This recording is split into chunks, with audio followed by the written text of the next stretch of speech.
Hello, my name is Connor Fitzpatrick, and here at Ideal Institute of Technology, we're celebrating Iitnj Success Celebration.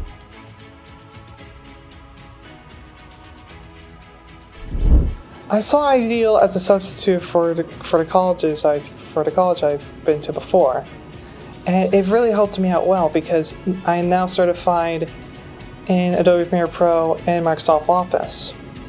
The skills I've learned here are to work on different PowerPoints, video editing, spreadsheets, documents, and all around how to sort them out.